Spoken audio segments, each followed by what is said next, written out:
Live with Bob Hansen, Tom Luchak, Sean O'Malley, Adam Fitzgerald, and Andy Van Meer. This is Buffalo After Dark. Everybody, welcome to Buffalo After Dark. It is Wednesday night, October 27th. Got a few people missing tonight, but hey, we're still going to keep the show going. Tonight, of course, we've got good old, it's Bubba Matt, Sean O'Malley here. How you doing? Doing good, man. The Kraken won last night. The Braves got the first game one of the World Series, and look, I couldn't be any happier right now. Awesome. Yeah, and we're definitely gonna talk about it a little bit too, because I know I want to cover what happened under the first game, and I know, of course, with Martin being out, so we'll definitely catch that in a little bit.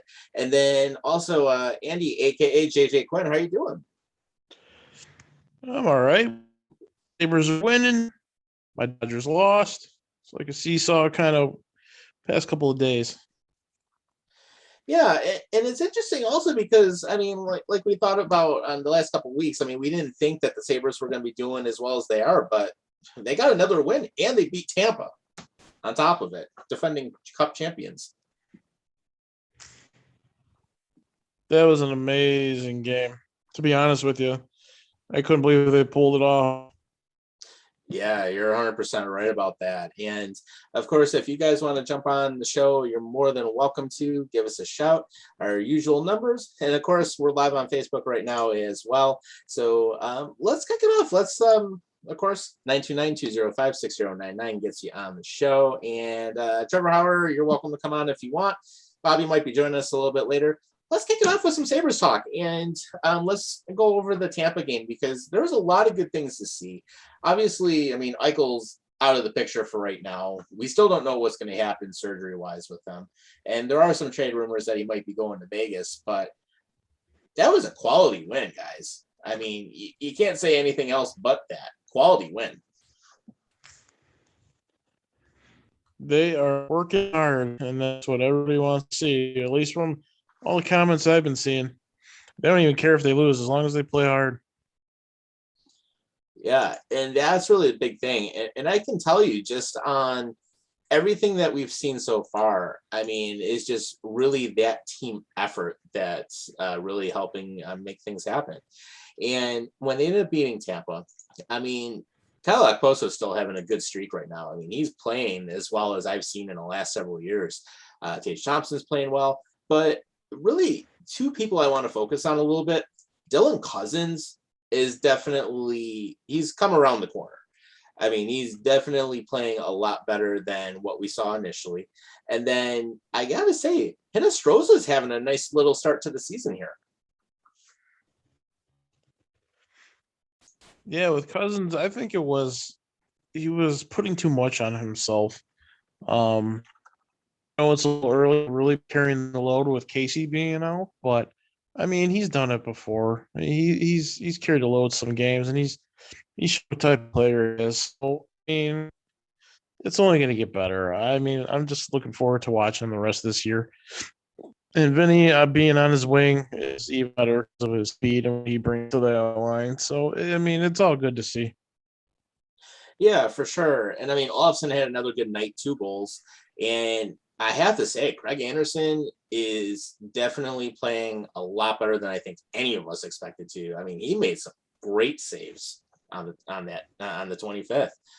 I mean, there were some absolutely great saves that he ended up taking care of. But it all comes down to the whole team aspect, and it's like they're playing as a team, and Granado's got them buying into the system. It's something that we never saw under Kruger, and literally this team is off to a hell of a start. I mean, top 5 in the league right now. Teams are starting to take notice around the league.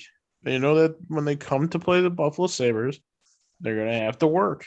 And that's the perfect message you want to have on a young team like the Sabres that doesn't have any superstars like a Barkov, a McKinnon, a Ovechkin, a Kucherov. I mean, our star player is going to be out the door pretty soon. Right, exactly. And I mean, as you said, we don't have someone like a McKinnon or a McJesus or anything like that. But I mean, these guys are playing well, and they came up. And another good point, actually, that I want to mention with what Rob Ray had during the show is that he mentioned that these guys grew together in the AHL, and I think that's part of it. There is that familiarity there, but now it's like, hey, they have full reign to go out there and just do what they have to do. And comparing to what we saw last season, where the team was afraid to hit in the corners, they were afraid to fight in the dirty areas with getting the puck. They were afraid to handle puck possession. They were afraid to scrum for the puck. I mean, it's a totally night and day difference with what we're seeing. And I still think Kyle Okposo somehow found the fountain of youth, because I haven't seen him play this well in years. It's a very strange, diverse thing going on. I mean, some of these players that played last year, coming up from the minors or playing in the minors for a little bit and came up together, like Asplin and Middlestat coming back up, and even Tage Thompson going down and coming back up at the end of the year.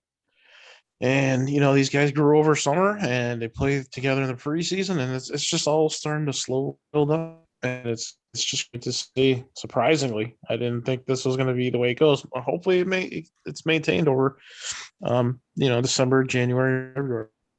Yeah, absolutely. I hope so too. And I mean, it's a great start being fifth in the league right now, plus 8 goal differential, and then of course, really, we're gonna have our next test. I believe it's Anaheim that we end up playing. So I mean, it's a good way to start the season. A lot to be proud of, and now it's just, as long as they keep working the way they are, there's going to be some good things happening for this young team. Oh, I'm excited to watch these games coming up, even though they're going to be late games. But these are the teams that are the younger teams with all these prospects that we were all talking about a couple months ago about where Jack could probably win. So I'm intrigued to see these kids play even more. I know Ziegler scored his first goal of the year last night, I believe. And I'm just excited to watch these young players. Yeah, same here. A lot of great stuff to watch. So we'll just keep on seeing what they want to do, and then let's just hope it turns out well. I think that they're on a good track. Renato's a good coach for this team. I mean, I kind of think in a way it's the right coach at the right time. And I mean, the fact that these guys are learning every night and they keep fighting and they keep battling, there's a lot of good stuff to come up, and I'm really looking forward to what we see down the season. So that'll be pretty sweet. What we're going to do next, of course, if you guys want to come on, 929-205-6099 gets you on the air to talk with the three of us. And let's dive into some Seattle Kraken, because Seattle, they're finally playing their regulation games. They finally got their home win last night. So, Sean, let's talk about it. What do you think so far? Oh man, that win last night was freaking awesome, and it's actually ironic too, because like the pregame stuff, they had the banner ceremony where they commemorated the 1917 Seattle Metropolitans. Like, for those who don't know, Seattle did used to have a professional hockey team back then. So, yeah, the 1917 Seattle Metropolitans. Ironically, that was when they faced against the Montreal Canadiens. So, yeah. over 100 years later, the Kraken. I do not call this a coincidence that the Kraken got their first ever regular season home win against the oldest. It was the oldest team versus the youngest team, and there was just no coincidence about that. It's just the fact that the Kraken got their first ever home win regular season against Montreal, and in a dominating way. Freaking Brandon Tanev with 2 goals. You got Jordan Eberle with the goal. Freaking what's his name? Yanni Gord, Ryan Donato. It was just freaking awesome. Now, it is unfortunate that Appleton did get injured during the game, and so of course he's going to be out for a while. But other than that, man, this win is this win is cemented in history. So I'll just leave it at that right now. I'm gonna get into more detail when I want to talk about. I'm going to talk about it more on the Kraken's lair later this week. So keep an eye out for that. Yeah, definitely. And it was nice to actually watch that game last night because I had the chance to see it. And that play that you talked about with Appleton, he was knocked down by Sami Niku late in the second period, and then he just had problems trying to put weight on the legs. So who knows what will happen in terms of that at this point, but hopefully he's not going to be out too long. But I have to say, Vince Dunn has had a great start to the season. And I mean, the thing that I loved, and I watched the very first home game. And for him to get essentially the first goal in their arena, which I will say, the way that they rebuilt that arena, oh man, that looks sweet. That arena just, how is it so loud? Yeah. Oh my God. Well, the weird thing is that most of that arena actually is underground. And that's like one of the things I didn't even realize because that arena, well, it used to be the Seattle Center Coliseum, and they built it in like 1962, and it has a triangle-shaped roof, which they kept it. And it's been rebuilt twice. Once was like in the mid-90s when it became Key Arena, and they redid like everything in the seating bowl and everything. But now with the new building, when they redid it this time, they spent $1 billion on it. They dug out like another like 15 feet or something. So now you have like 4 seating decks and everything else. And that building just traps noise in it. It's like literally the first night they said you could barely even hear the goal horn because it was so loud in there. So they had to make adjustments to it. I couldn't hear the goal horn. I couldn't hear the song. I'm like I played my phone up to my freaking ear. I'm like, I can't hear shit. Yeah. Yeah. I mean, that is like, and apparently even people that said they were there in person were saying it's like the loudest arena they've ever been in. And I've been in some loud places before. I mean, I know the barn in Long Island, the old Coliseum, which I caught a game 2 years ago with Bobby there, actually, which he's going to be on in about 10 minutes. I caught a game there, and that was probably one of the loudest buildings I've ever been in, besides the old Aud.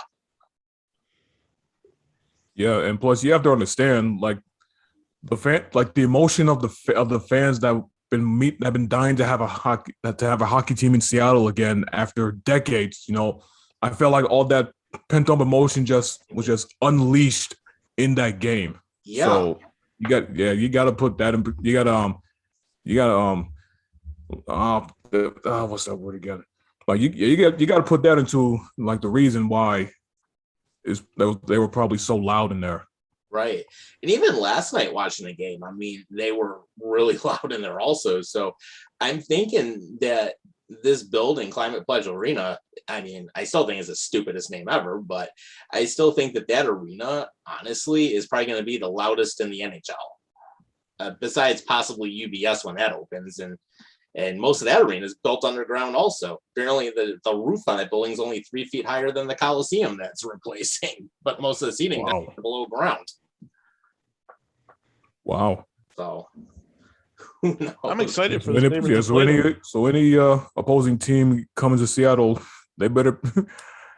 I don't think they're prepared for what's about to pour down on them. I'll just say that. Yeah, for sure. Andy, you had a point. What were you gonna say?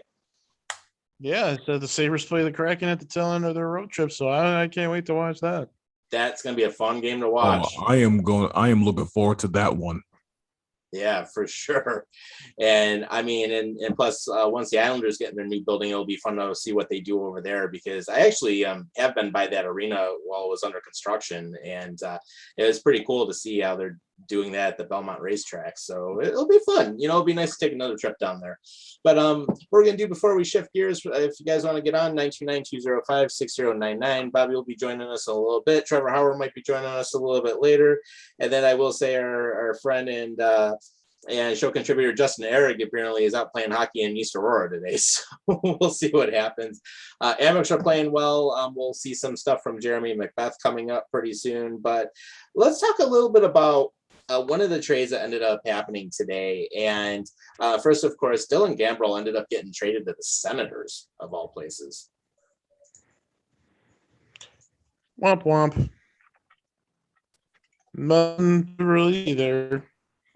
Yeah, that's a good way to put it. It's a minor trade. Nothing to write home about. Yep. 2022 draft pick. Big deal. So, and then the other thing that's also coming up is there has been some speculation that the Golden Knights might actually be wanting in on Jack Eichel. Yeah, I seen the rumors going around again.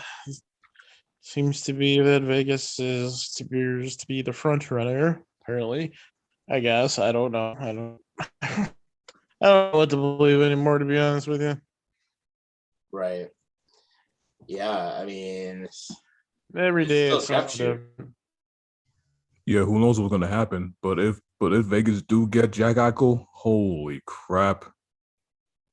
They'll be an instant contender in the West. I'll tell you Oh, that. for real. I mean, they're already a good team in the West, even though they've struggled. Their first 5 games. I mean, that's still probably one of the more complete teams out in the West Coast right now. I mean, and I totally see them making a really good playoff run. I want to see what comes back our way. That's what I'm concerned about. Yeah, definitely. Although I will say one thing though, I mean, sucks to be Marc-Andre Fleury right now with the Chicago Blackhawks because they're the absolute worst team in the league.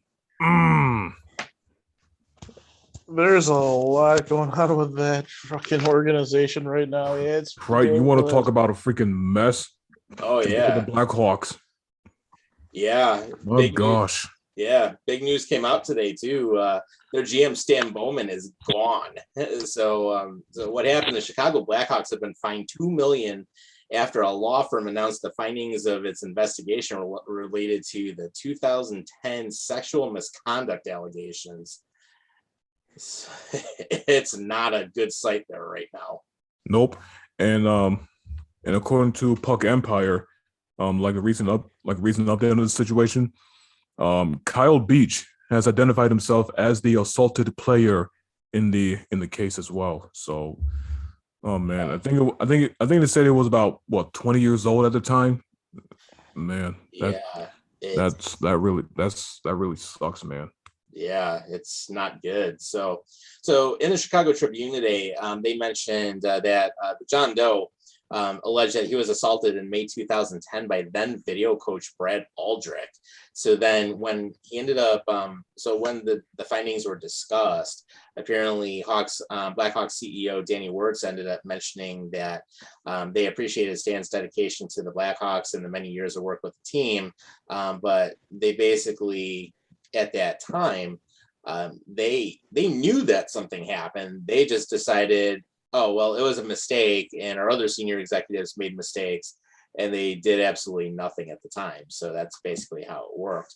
But the NHL ended up finding them $2 million, and apparently Gary Bettman is going to meet with Kevin Cheveldayoff, the Hawks assistant GM, and apparently Joel Quenneville is also going to have a talking to because he's going to be having a conversation with Bettman pretty soon.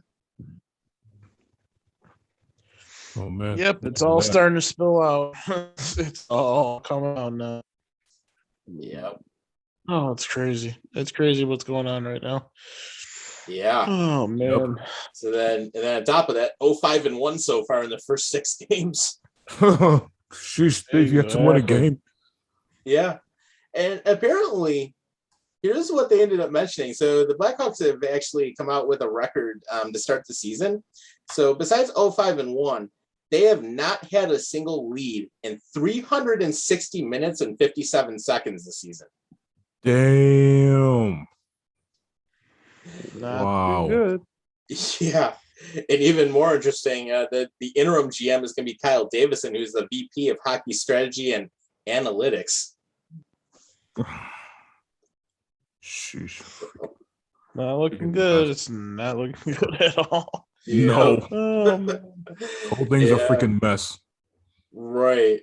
And then on top of it, Aldrich came out and he said he did not even deny there was an interaction. So it's going to get very ugly very quickly. Good grief. Oh yeah, some of them were saying upper management and other people didn't want to be bothered because they're, in the middle of trying to win a cup, and they're in a cup run. Just try to put Hey, everything aside. here's- Oh, boys. Hey, there he is. Oh God. Hey, skip it. Right. Hey, What's you're up, just in boys? time. We're talking about the Blackhawks sex allegations. Holy shit. Yeah. What did... Holy shit. I don't even know where to begin with that. There is so much information that came out within the last 3 days at max that people are like, this is literally disgusting, with just how the Blackhawks knew everything about the whole sexual allegation thing. And the next thing you know, every Blackhawks fan is basically looking at this. It's like, why did you hide all this? Why didn't this come out publicly within maybe 5 years ago? But to the point where I feel like that everybody that was involved on that Stanley Cup team, whether it was Stan Bowman or Joel Quenneville or any of the players on the team, trainers, coaches, everybody that hid this was just as guilty as everybody that got exposed. Yeah. Very true. It's just going to get worse for the freaking franchise as well, because who knows how much more information they were hiding. Who knows? But regardless, it's really disgusting. And their apology was no better. And the apology was just like a pile of dog shit. So I don't know if any of you caught that or not. No, I didn't. Pretty No? ugly. Nope. Yeah, I'll read it to you. And this is an actual statement by the Chicago Blackhawks. And it says, first, we would like to acknowledge and commend Kyle Beach's courage in coming forward. As an organization, the Chicago Blackhawks retreat our deepest apologies to him for what he has gone through and for the organization's failure to promptly respond when he bravely brought this matter to light in 2010. It was inexcusable for the then executives of the Blackhawks organization to delay taking action regarding the reported sexual misconduct. No playoff game or championship is more important than protecting our players and staff from predatory behavior. The Blackhawks have implemented numerous changes and improvements within the organization, including hiring a new leadership team that is committed to winning championships while adhering the highest ethical, professional, and athletic standards. Oh gosh. This is a real statement by the Chicago Blackhawks. Brutal. It's brutal. And actually, we got somebody joining us. Who's on the air? What about those Sabres, baby? Oh God, it's Cheddar. What about those Sabres? What about those fucking Sabres, baby? Look sharp. You like that win? Oh hell yeah. Oh, yeah. You like that win versus Tampa? Mm-hmm. That was a good win. That It was a quality win. sexy. That shit was sexy as fuck. Yeah. So, literally, I just got back from having to celebrate with my brother on his birthday because his birthday is actually on Sunday for Halloween. So my mom's like, just skip it out. We're having the damn show and you'll be fine. You'll be back for the second half or whatever. And I'm just like, all right, fine. So that's why I was kind of running a little late. So I apologize in advance on that. It's all good. Yeah. Nah. I just wanted to let you guys know that was a sexy one. That was a sexy win against Tampa. Yeah, Oh, absolutely. hell yeah. Great way to go, man. That's a great way to go. So what we're going to do is let's go on to our next topic. But of course, anyone who wants to jump on, 929-205-6099 gets you on the air. Like Cheddar Bob is joining us here as well. So keeping on the sexual allegations theme that we have going on right now, how about Deshaun Watson and the Dolphins? Oh. Woo! Oh. Yeah, that's I don't know how that's gonna work out. I That's seriously another don't. mess. Yeah, Every- because See, everybody has their views on it, but the way I look at that is you have several allegations against you, not just one, not just two, several allegations against you. How do you think that they're lying? Wait, I can understand if there's one that says, oh well, yeah, he did this, he did that, or another one says, oh yeah, he did that, he did. Okay, fine. But there's what is it, 13 or 14 case allegations? more than that, more than that. There's 22. That's what I'm saying. That's what I'm saying. Now you have 22 allegations against you, and you're saying you didn't do anything. Right. I meant Yeah, it's pretty insane because he's got 22 allegations against him, and the pattern is basically the same. He hires these women for services, he flies them out, he basically gets off on them, and that's how everything ends up going. And apparently the thing that's even worse is that the Texans just gave him a $156 million extension. So now it's like, what do you even do? Agreed. Yeah, and another thing that came out too, and I was reading this morning, is that people that were close to Deshaun Watson to begin with, as far as this whole trade rumor going, is Watson was only willing to waive his no movement clause for only the Miami Dolphins. Nobody else, not even the Carolina Panthers. The Panthers were like, at this time, we're not interested in him, or they weren't interested in him. They wanted him, but the Panthers at that time were just like, we can't do this right now because of the sexual allegations. And plus, Deshaun Watson is making it a lot more difficult than it sounds already. And basically, they have a verbal agreement on a trade that would send Watson to the Dolphins. But the catch is the Dolphins want clarity on all of the allegations before he's traded. So, in other words, you just ruined a perfect opportunity to get a Pro Bowl all-star quarterback on your team, even though you're going to be fucking ass for the entire year. You might be competitive next year, but as far as the allegations are concerned, there is no way around this. So the Dolphins are not taking a risk on this guy who has 22 counts of sexual allegations against the guy. And who the hell knows if he's ever going to play again? Because this is a pretty big risk. Yeah, it is. But that's what I'm saying. But that's what I'm saying. I'm surprised that the Dolphins even have interest in it as far as being a quarterback, but I don't think they understand what comes along with getting him. You know what I'm saying? Like, yeah, I mean, they're gonna get him. They're gonna get him plus the 22 counts of sexual allegations against him. So you bring him onto the team and you put him as a starting QB. It kind of defeats the purpose, because then what are you gonna do when he's found guilty of all 22 allegations and he ends up not being able to play anymore?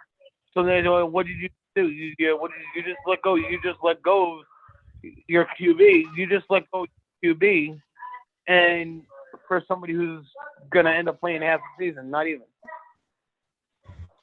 Right. You get what I'm saying? It's just, yeah. I mean, it's kind of like just like saying Bobby Hansen plays for the Buffalo Sabres, and all of a sudden, the Vancouver Canucks are looking at him, but he has 22 counts of sexual allegations against him. So yeah, you're gonna get traded to the Vancouver Canucks. You're gonna play 10, 12, 14 games, but then they really just they traded sat their number one pick for Bobby Hansen, who's only going to play about 14 games. You know what I'm saying? So, right. so now they're having to put a backup in. They're having to put a backup in for you for Bobby Hansen, because Bobby Hansen can't play no more. Like, right. You know what I'm saying?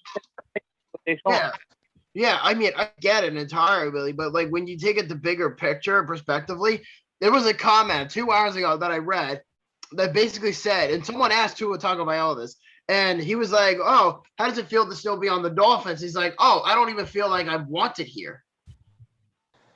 Well, he is right about that. More than likely. Yeah, he at this point, if he's making those comments, that pretty much means that he's a potential chip in a trade. Agreed. Yeah, so that's where it stands. But I'm curious though why Carolina backed out so quickly. I mean, I know that Watson was not willing to put the Panthers on his no movement clause or no trade clause, whatever you want to call it. I'm kind of surprised that he didn't pick them in the first place, because they would have probably given him the best chance to win right now as we speak. But again, the allegations are in his way. I think if he was innocent, there would be no doubt in my mind he would still be a Dolphin. 100%. Because then there's nothing to worry about. I mean, if he's not, then he can go to the Dolphins and be like, yeah, I'm fucking ready to play. You know what I'm saying? Not have anything on his conscience, not have anything against him, nothing.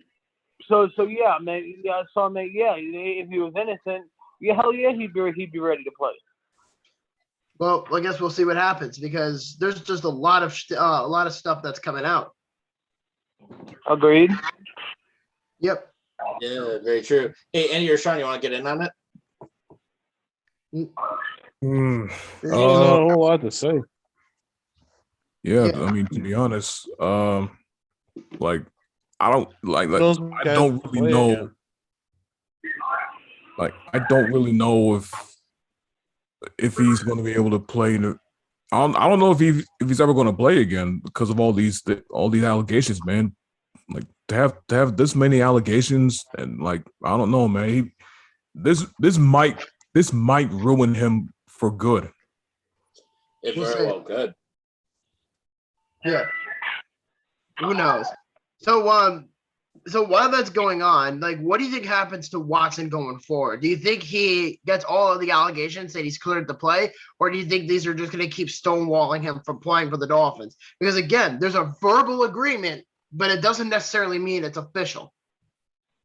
There's going to be loopholes in it.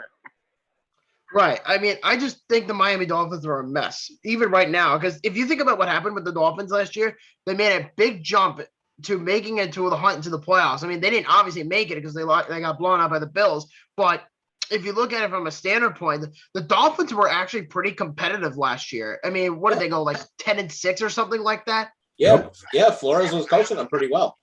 Yeah, and to think that they actually had a legit shot to make the playoffs last year, only to get blown out by 30 to the Bills, and then you go out and you get all these things in place, and then the rumors of Deshaun Watson saying, "I want to be traded, I don't want to be here." Then you see the Miami Dolphins play. I'm like, oh, well, why did you get Tua in the first place? If they were so convinced that they were going to get Tua Tagovailoa, why aren't they going to stick with him? I mean, Deshaun Watson's clearly available, so it clearly tells me that they're doing exactly what the Cardinals did with Josh Rosen. Think about it.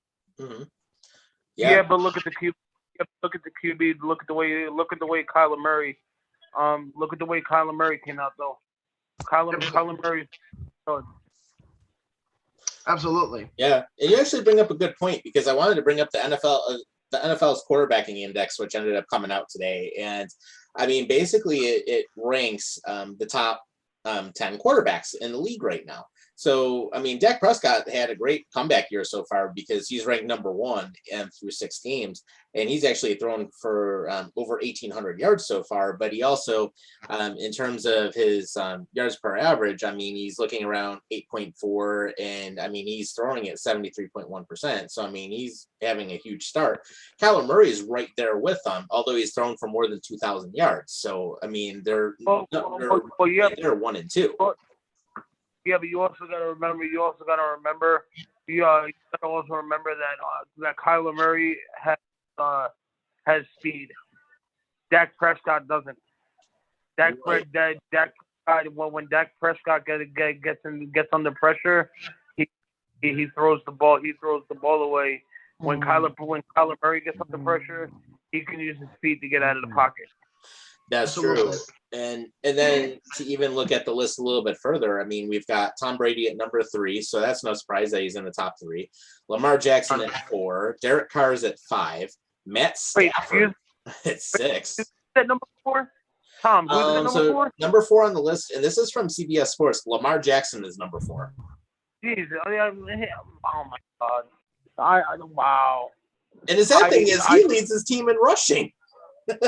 with like 88 yards. That's another QB who if he gets under pressure, he can use his feet to run.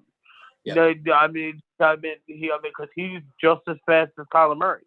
Right. And then basically the next group of QBs, of course, Derek Carr at number 5, Matt Stafford at number 6. He's looking a lot better with the Rams, but he's also got a much better team around him now.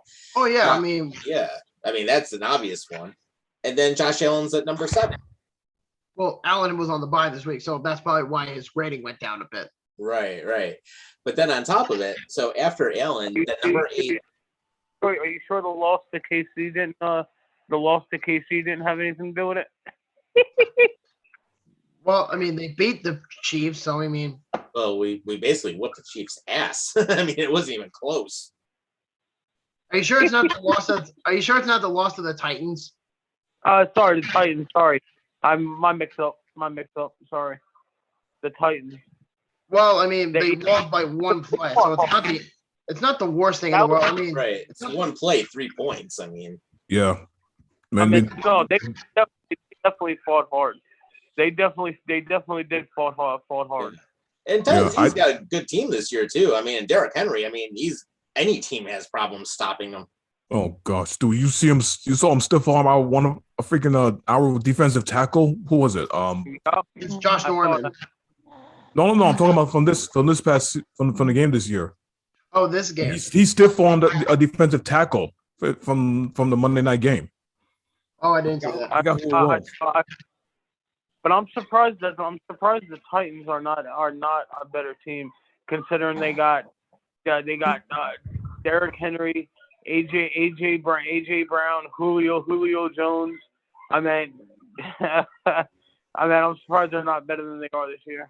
Yeah, but they're coming around though. I mean, they've been quietly building a pretty good team, and it seems like it's all starting to come together for them. And Vrabel's a good coach. I mean, he's gotten a lot out of them, but Derrick Henry is probably their number one player, and especially when in that game when we ended up losing by 3, when he ripped off that 76-yard run. I mean, Oh my gosh. Lord. The dude ran 21.8 miles per hour.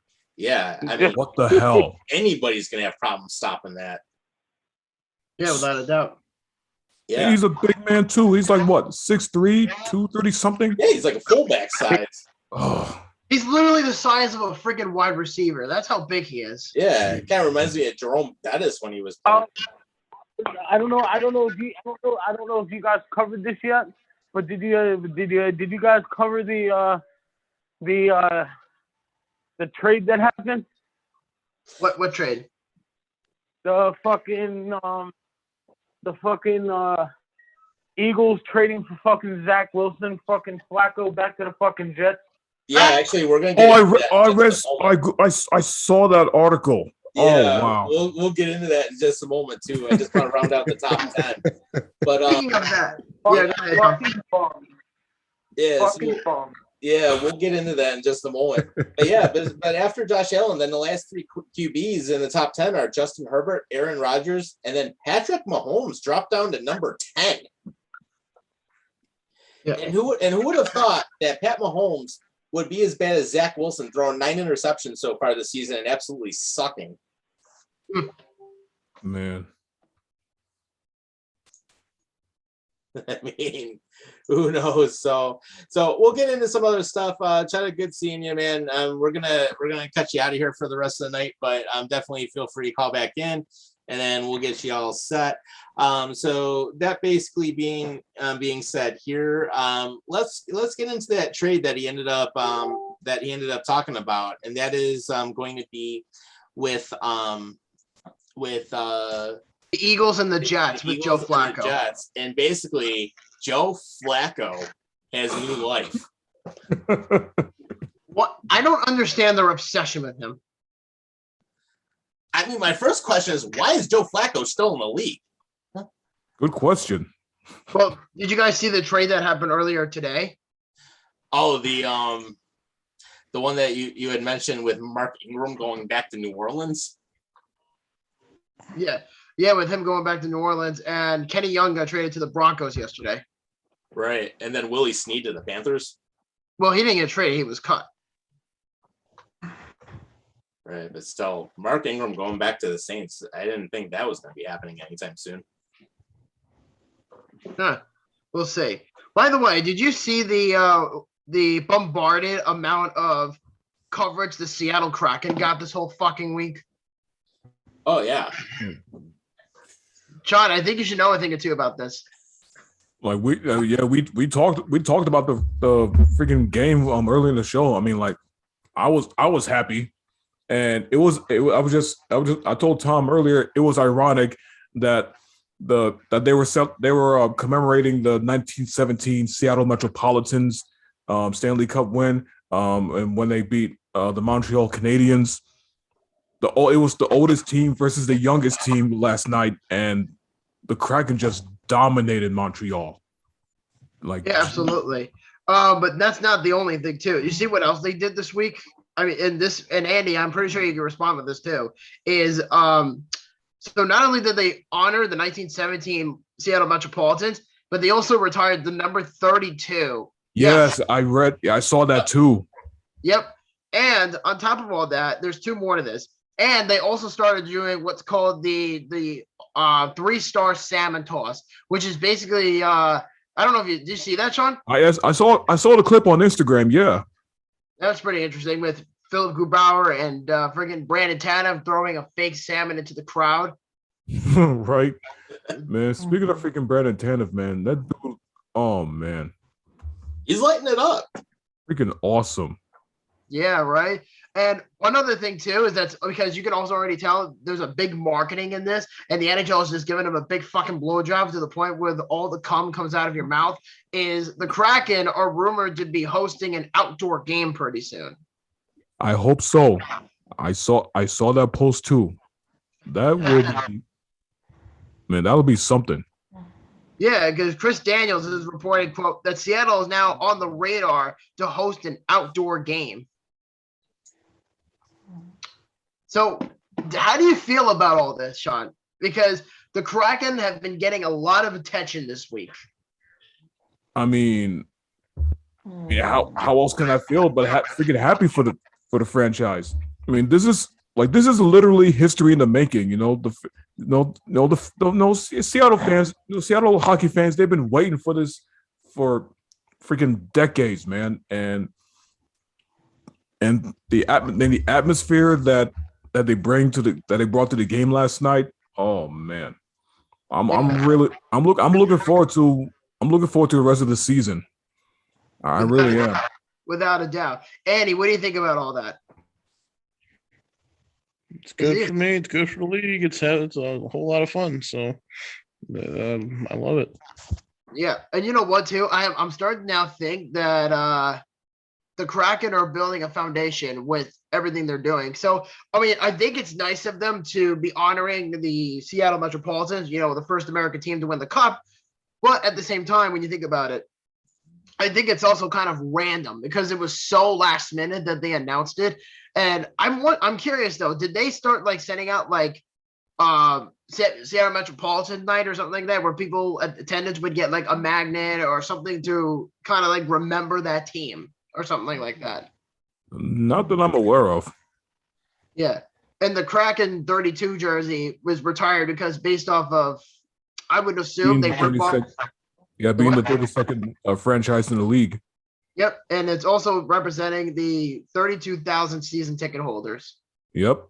So that's a big honor for you, man. You get 2 banners already, and you're already looking at an established club. Now, imagine if you win the Pacific Division and you're going into the playoffs. Oh boy, that's a long shot, but they have what it takes. I'll just say that. Well, think about it this way: like if you end up getting the face off against Vegas, or especially if you have that nice little rivalry with the Vancouver Canucks, just picture if you have that, because I mean the Canucks and the Seattle Kraken, they're only about 115 miles apart.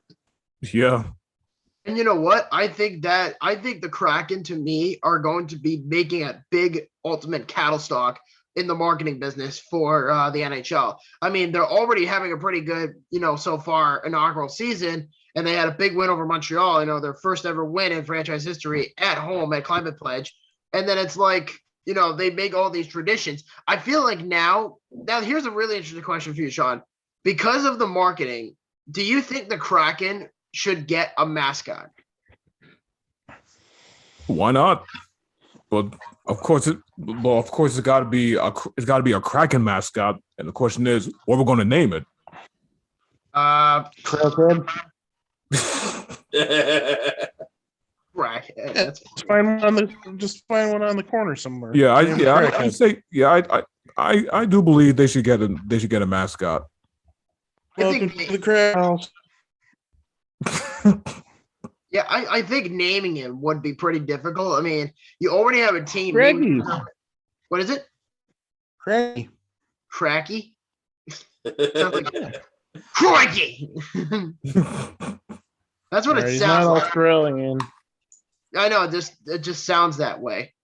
But fuck it. It just happens to be that way. But no, in all seriousness, I am happy for the Kraken. But you know what? I just realized they play the Sabres next Thursday.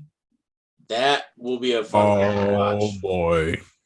Climate Pledge. I think we should do just for the three of us. We don't have to. I mean, I know everybody's got different schedules, but I'm thinking during the show or whatever, have a different sideshow, or we all watch the game together. But then again, into consideration, it is a 10:30 game, I think, or it might be 10 o'clock because the game is in Seattle, unless the game is in Buffalo. So Let me check real quick. yeah, 10 o'clock in Seattle. Ooh, It's the last game on the road trip.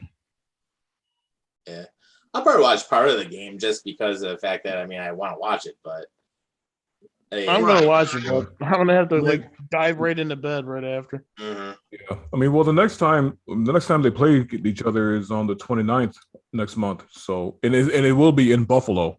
And that'll be at 7 p.m. What day of the week is it? It's Monday. Crap. Monday. I forgot about Monday Night Football.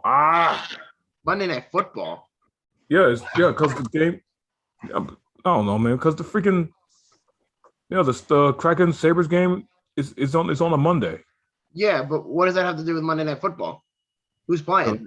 Because I usually watch Monday Night Football. Huh? Well, I guess you're gonna have to make some decisions in a month. Hey, or you Yeah, can always that's true. flip back and forth between the coverage. Yeah, but then again, who the hell was playing on Monday Night Football that week? Let me check real quick. As I know the Bills have one more coming in later this year. But as far as that, I'm pretty sure too that you can have one game on the TV and one on your computer. I don't know how it works. That's what I do. There you go. And Yeah, there's I have three screens in here, so I have them all hooked to the computer, so I can stream hockey on one, I can stream the cable app or football on another one, and I can run the show on the third one. there you go. That's the way to be. Mm-hmm. So what is it? Okay. Yeah, let me see. Week 12. Monday Night Football is Seattle and Washington. You Oh, really? well, never mind then. I ain't watching that shit. Forget Dude. that. Come on. Forget that. Come on. Garbage. No. Who the fuck wants to watch that? Yeah, I was saying, who in the NFL would even schedule that when you have the Seattle Kraken playing the same night? Really? Right. Expansion team. Let alone, why would we even do that game to begin with on a Monday night? Right? No, no. Even like Monday's game this past week. Well, you watch that shit. Yeah, really. That was a shit show to begin with. So, I mean, you can't really argue. You can't really argue on that. I mean, it is a All shit right, show. I'll be right back. I'll be right back in a few seconds. All right.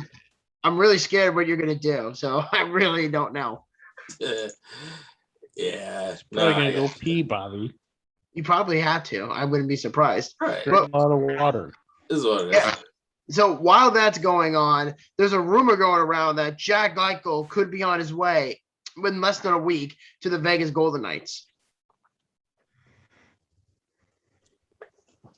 Yeah, we started talking a little bit about this earlier on in the show, but actually want to get your opinion on it. So, I mean, it makes the Golden Knights, Cup favorites out in the West if it happens. I mean, for me, I think it makes sense geographically because the Sabres want to trade him out west. But what would they get in return for him? I don't know. That's what I'm looking to. I really don't. There's not a whole lot to come back this way. I mean, except for the few pieces they mentioned earlier on. I mean, unless They they're gonna give willing. up Krebs? I mean, do they have a 2022 first? I'm sure they do, but it's low end. Who gives a shit about that? Well, that's part of the deal that you would have to make for Jack Eichel. The fuck you do? Yeah, you do. This is a superstar player. I'll be calling Anaheim or Calgary, please. Yeah, and I'll be Fuck damned. that. It's not even worth it. It's like a Ryan O'Reilly trade. Well, okay, Where's Trish Johnson going to be when he comes in? Who knows? It'll be fucking 4 years from now. Who the hell knows? But that Ryan O'Reilly trade was just a shit show. But then again, who knows? So I guess, did you guys do your little Halloween thing yet? As far as like what do you guys do traditionally for Halloween? Because Halloween's in like 3 days, 4 days. Yeah, so we actually did not get into that yet. So since we only have about 7 minutes left on the show, it's actually not a bad time to go over that. Let's go around the table. What's your favorite Halloween movie or favorite horror movie? Well, I've always liked the Jason movies, so I will definitely say that. Always like the Freddy Krueger movies. Always like Nightmare on Elm Street. But always have to watch at least one of the Jason movies. Of course. What about you, Sean? Oh, wait, you're not a horror guy. No, I'm not, and I'm not a Halloween guy either. You don't. I have never celebrated Halloween in my life, and I never will. What do you mean? You don't give out candy? No, I don't. You celebrate Christmas? Yeah, I celebrate Christmas. Who doesn't? The fuck you do? That's kind of sad. I didn't know you didn't like Halloween. It ain't nothing to be sad about. I never liked Halloween. Crazy costumes, I guess. Well, have you ever seen Hocus Pocus or Halloween Town? Yes, I have. I've seen Hocus Pocus back when I was a kid, still living in Brooklyn. Yeah. There you go. All right, that counts. What about you, Andy? My favorite horror movie? Sure. Or any Is Halloween that what movie. you're asking? Oh, my favorite horror movie is Andy and Adam's bang Bobby's mom stupid. It's like a remake of Ernest, but similar. Yep, I have a good one. My favorite movie is called Andy and the Three Musketeers. Yeah, how's that? That doesn't sound scary. Yeah, it does What's sound scary scary. about that? Well, you're licking his asshole, and Tom is giving you a blowjob. What? Okay. I don't know where your mind's at, What? Bobby, but that is absolutely terrible. It's a good thing Adam's not here to hear this because he would probably lay into you pretty well right now. Yeah. He probably Yeah, would. he would. He probably would. I would say for me, In fact, I'll send him a message. yeah, of course you would. Right. Although I will say, I gotta have a little bit of special props to Friday the 13th Part 4 because, of course, anyone who's ever watched that one remembers when Jason was actually killed and taken to the morgue, and then he ends up spontaneously reviving himself and he kills a bunch of people.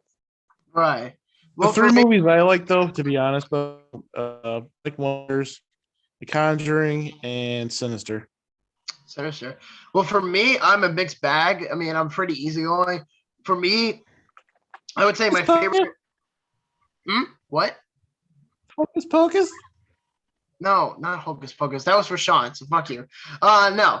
I was gonna say my favorite Halloween or horror movie. I like Halloween. I like Michael Myers. I also really like anything by Stephen King. Like I like The Shining. I like Cujo. I like Pet Sematary. I like stuff like that. So I mean, I like them as long as they're done right. So that's the way I. Outer space. The Clowns from Outer Space. That's a good one. Shinning's pretty sick that you mentioned. I know that. So that can be a pretty sick movie. What about the Goonies? It's Yeah, not a Halloween movie, you nerd. Right? I've seen it too many times. Well, it's What's wrong definitely with you? well, it's definitely scary enough for a little kid who wouldn't know better. What? Just to see Chunk? That's the only scary thing in the movie. Yeah, really. Wait, He you needs a forgot about fucking Sloth. marshmallow. Chunks. What about Sloth? What about Sloth? You forgot about Sloth? Another marshmallow.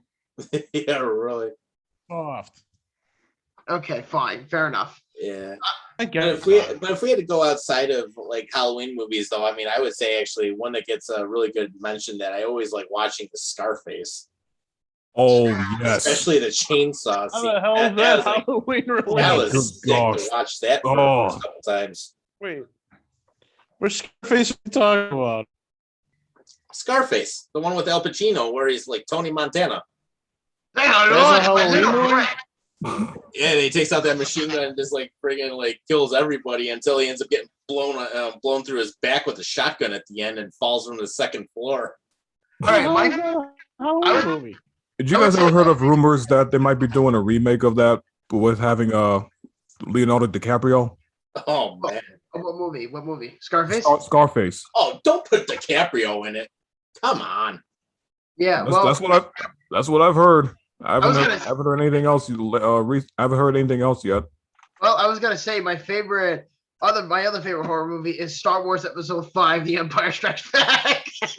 How the fuck are these Halloween movies? Jesus Christ, there's nothing scary about them. It's a joke, you fucking hack. It's a fucking What the joke. fuck are you talking about? What are you talking about? It's a fucking trilogy special. That's not something you just watch on Halloween. You fucking nerd. Right. Oh my god. Oh my god. Talk about some fucking scary movies or something in the Halloween realm. Fucking Right, Scarface. And No, my other favorite scary movie too is My Little Pony. What? I'm kidding. bullshit. Shut up. I'm kidding. Right. No, go watch Sinister. You might shit your pants. Yeah. Well, there's always I had to throw Scarface in there. It's not a Halloween movie, but it's just one of those. It's just straight up. If you've never watched that before, it can be pretty sick. Yeah. You know, some of the stuff in there, especially a chainsaw scene where it's like blood all over the place. It was like first couple times I ever saw, I was like, holy crap. Clean this shit up. Yeah. Go watch Saw. Yeah. Go watch Saw. Oh yeah, that's up there too. Oh, Jigsaw. Yeah, Saw and Saw 2. I am not a big fan of the Saw movies. What, that Bobby? Were you too busy watching Little Pony? No, first off, that was a joke. Bye. No, the reason I never Okay. saw Saw is because I only saw the first one, and then the other movies turned into hot garbage afterwards. Yeah, I suppose. Yeah. Same way. Listen, I can make this argument too for Chucky. Mm, Chucky sucks. yeah. I like Maybe the you're scared character, of but the doll. movies are. Yeah, The movies especially are- the new one. Mm. Yeah, it's pretty desperate. Watch like something old school like The Omen. Oh, I've seen that Oh. movie. You know what's really funny? I'm actually reading the book. Did I ever tell you that? They have a book. No. Yeah, it's written by David Seltzer. I'm actually listening to it on Audible for Halloween. Oh, jeez. It's literally about the Antichrist. That's literally what it is. Right. And I was gonna say is what's your favorite candy to get?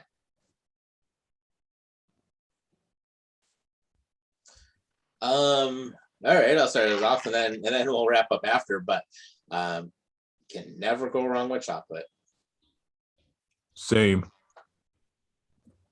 I mean, I like anything with milk chocolate in it, like Hershey or Mhm. Kit Kat. Yeah. I like that. Or else even Reese's peanut butter cups never go bad. Hell yeah. What was I gonna say? How about Skittles? Yeah. Oh, yeah. Love Fuck yeah, I Skittles. love Skittles. What about you? Taste the Andy? rainbow, Bobby. You fucking queer. Taste the rainbow. You're the queer.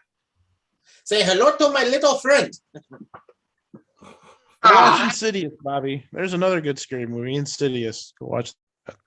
I've seen Insidious. That's a one. Pet Cemetery.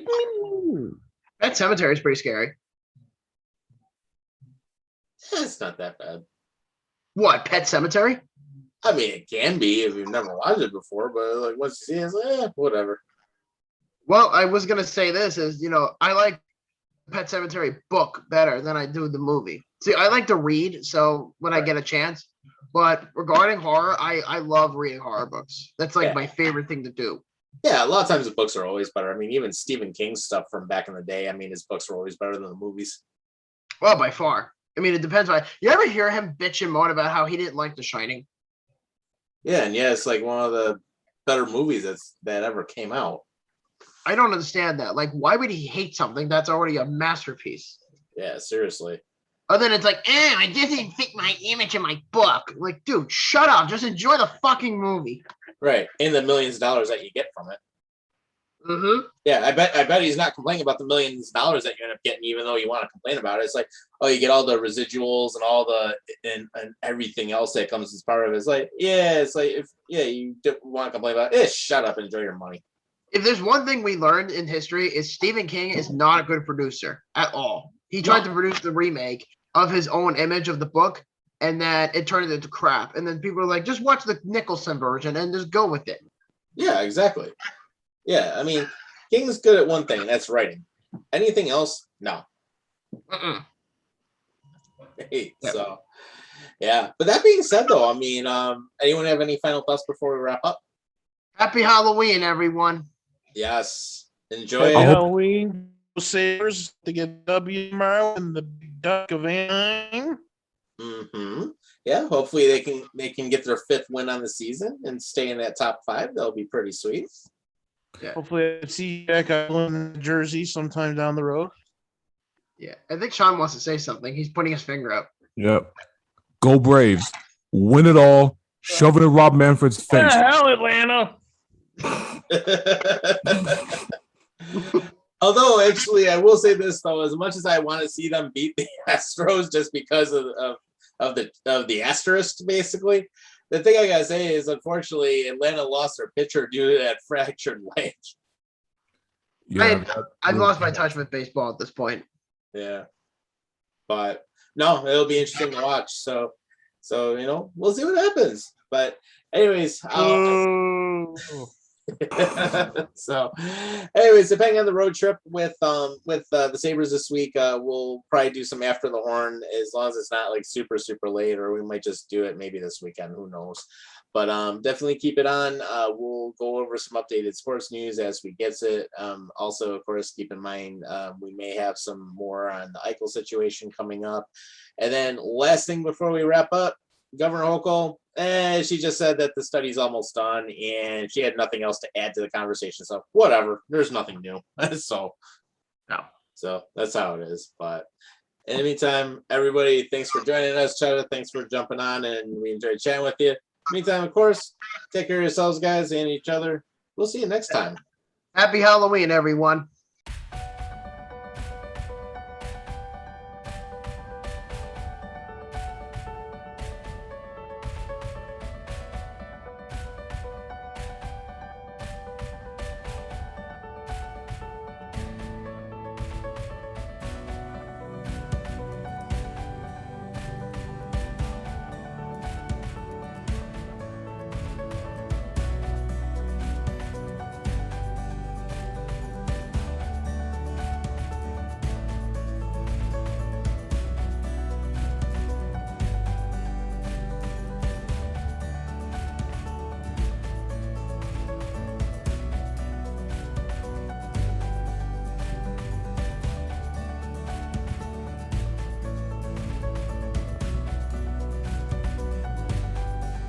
Buffalo After Dark is an HNH Studio production and distributed by Horns and Hooves Entertainment.